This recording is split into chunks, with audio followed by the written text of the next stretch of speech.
Understanding Thresholds, the Importance of Stimuli Management.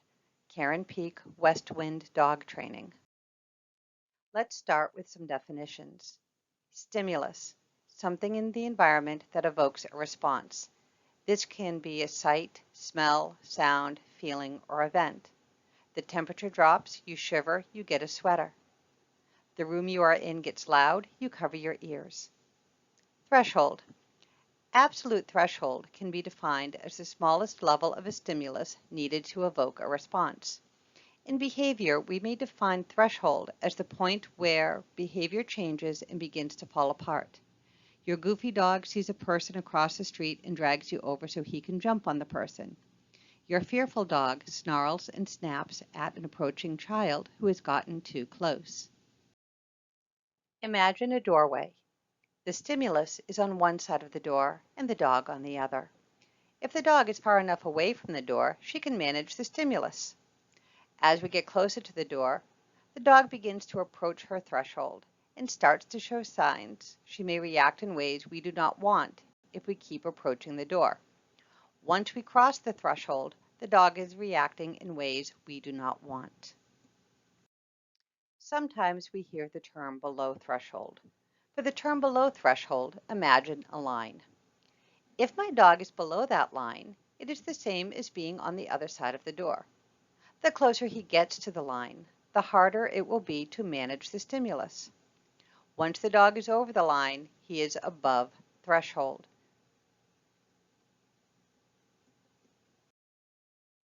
Identify triggers. Part of working with thresholds is identifying what triggers our dogs. I recommend keeping a log of individual triggers. As I identify triggers, I can begin managing them to keep my dog from crossing or going above threshold. We can manage stimulus by increasing distance. The closer my dog is to a stimulus, the harder it will be for me to do any meaningful work. Here, the dog is too close. He is reacting. I need to get him further away. I cannot work with the dog this close to the stimulus. Here, the dog is a little further away, but he's still worried. If I step any closer, I run the risk of pushing the dog past the threshold. This is not a good position for my dog to be in either. I need to get him further away. Here, my dog is better. He's aware of the stimulus, but he doesn't feel as much threat. He's able to respond to me. He's much more relaxed. This is where I can begin working with my dog to help him out. Decreasing intensity, such as lowering volume or going to a less crowded area. Decreasing frequency. If dogs are repeatedly exposed to stressing stimulus, this can have a negative effect.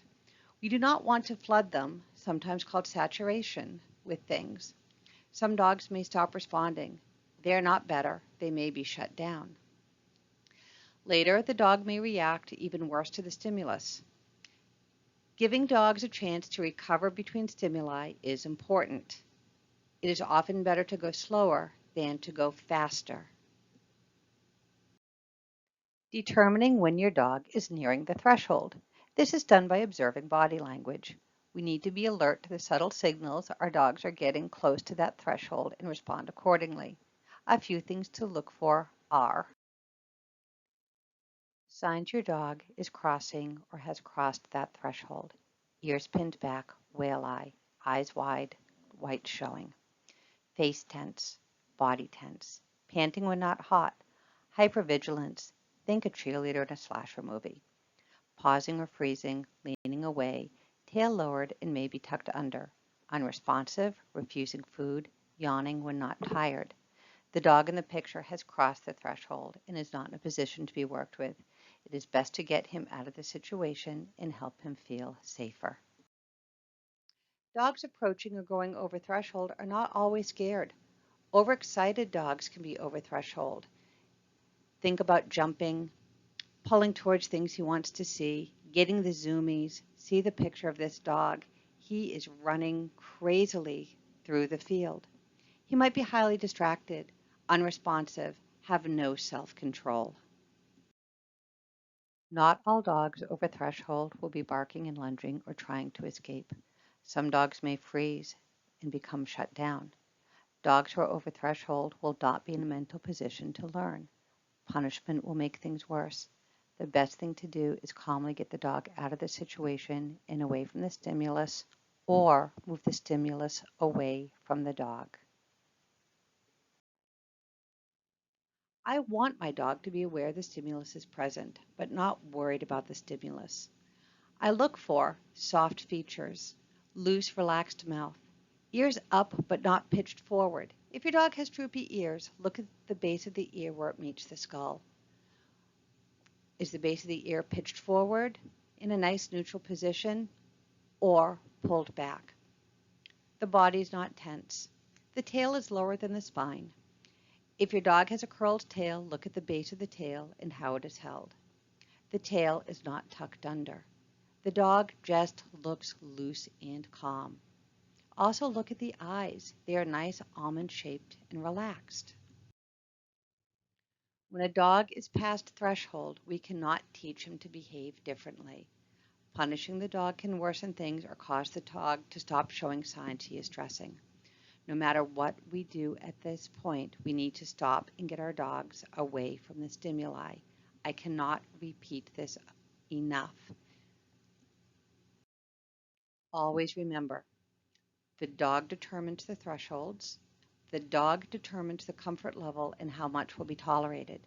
The dog determines the pace at which we can work when we begin to develop a program to work with our dogs in various stimuli. We need to understand and respect what our dogs are telling us.